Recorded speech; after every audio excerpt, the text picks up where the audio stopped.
Doctor Jitendra Awhad साहेब संघर्षवादी पुरोगामी विचाराचे थेट विधानसभेमध्ये बोलले.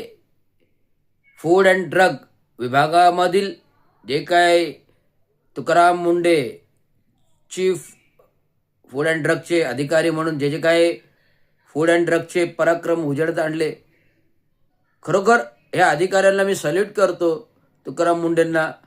आणि आव्हाड साहेबांनी विधानसभेमध्ये उचललेला मुद्दा अगदी रास्त आहे. आपण आपल्या पिढीला, भविष्यातील पिढीला कोणतं दूध पाजतोय? सगळ्या ह्याच्यात भेसळ. 100%पैकी 1% शिल्लक नाही की कशात भेसळ नाही आहे. कुठल्या प्रॉडक्टमध्ये भेसळ नाही आहे, कुठल्या अन्नात भेसळ नाही आहे, कुठल्या पाण्यात भेसळ नाही आहे, कुठल्या तेलात भेसळ नाही आहे. फार दुर्धर अवस्था आहे. आज वर्तमान स्थितीचा 21व्या युगामध्ये, कुठलं युग म्हणतात? कलियुगामध्ये. आज 21व्या शतकाचं कलियुग का म्हणतोय आपण? हा कलियुग आहे. या कलियुगमध्ये आपल्याला स्वर्ग दिसणार नाही तर नर्क बघायला मिळणार, आणि तो बघतोय. या कलियुगात आपल्याला स्वर्ग बघायला मिळणार नाही तर नर्कच बघायला मिळेल, ते आपण बघतोय, उघड्या डोळ्याने बघतोय. आज मी पण एक झोपडपट्टीत जन्मलो, पण मी जे काय वाचन करतो, मी जे काय अभ्यास करतो आणि स्वतः फेसबुकवर बोलतो, लाईव्ह करतो, बोललं की मला समाधान मिळतं की आपले विचार 4 लोकांतरी पोचावेत, हेच समाधान मला वाटतं. आज जे जितेंद्र आव्हाड साहेबांनी विधानसभेमध्ये जे काय मांडलं मुद्दा, हे मुद्दा नाही, हा भविष्यातील येणाऱ्या काळाची चाहुल आहे. की जर आज तुकाराम मुंडेंसारखे व्यक्ती, अधिकारी फूड अँड ड्रग्समध्ये चीफ म्हणून आले नसते, तर हा अनेक वर्ष चालू असलेला भेसळीचा प्रकार महाराष्ट्र राज्यामध्ये घडतोय आणि आम्ही उघड्या डोळ्याने सरकार बघतोय. सरकारला सगळं काही माहिती असतं, सरकारला सगळंच माहिती असतं, परंतु आम्हाला ते दाखवायचं नसतं. सरकारला सर्व माहिती असतं, पण आम्हाला ते दाखवायचं नसतं, कारण आमच्या बुडाखाली अंधार जो आहे तो उघड होईल हे कोणाला कळायचं नसतं. कारण आमच्या बुडाखाली अंधार आहे, हे उघड होईल ते कोणाला कळायचं नसतं. म्हणून हे सरकार असतं, म्हणून ह्यालाच सरकार म्हणतं. गोरगरीब जनता मेली तरी चालेल, पण त्याच्या टाळूवरचं लोणी मात्र आम्हाला मिळालं पाहिजे.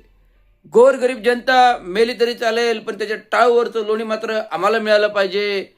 आम्ही टक्के खोके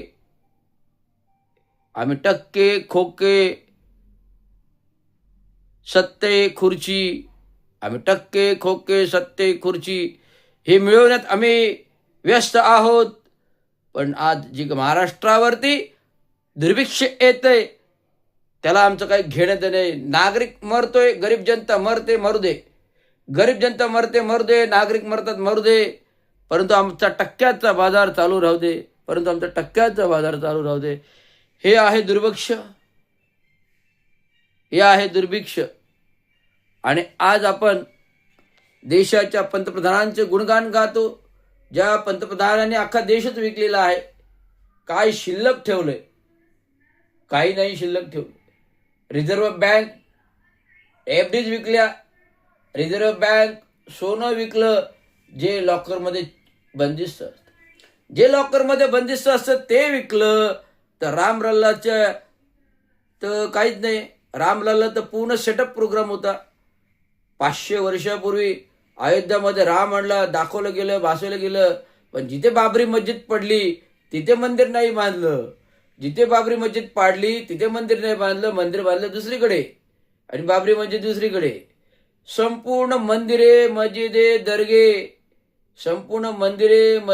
दर्गे ह्या नावाखाली काय चालतं हे देशाच्या पंतप्रधानांनी, गुप्तहेरांनी शोध घ्या.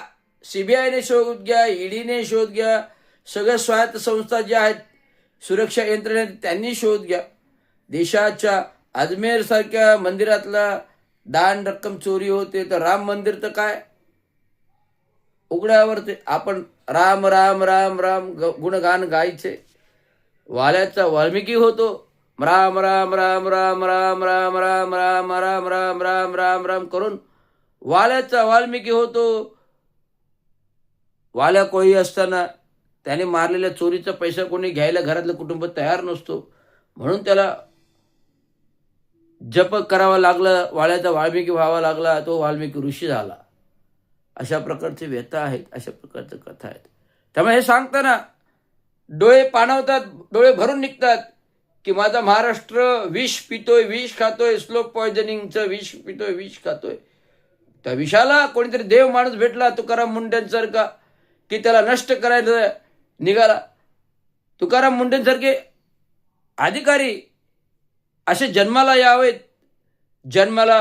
यावेत. अशा 36 जिल्ह्यांमध्ये 36 तुकाराम मुंडे मिळाले. 36 जिल्ह्यांमध्ये 36 तुकाराम मुंडे मिळाले तर राज्य स्वच्छ होईल, सुजलाम सुफलाम होईल, भ्रष्टाचार मुक्त होईल, फूड अँड ड्रगचं भेसळमुक्त होईल. हेच मी सांगतोय.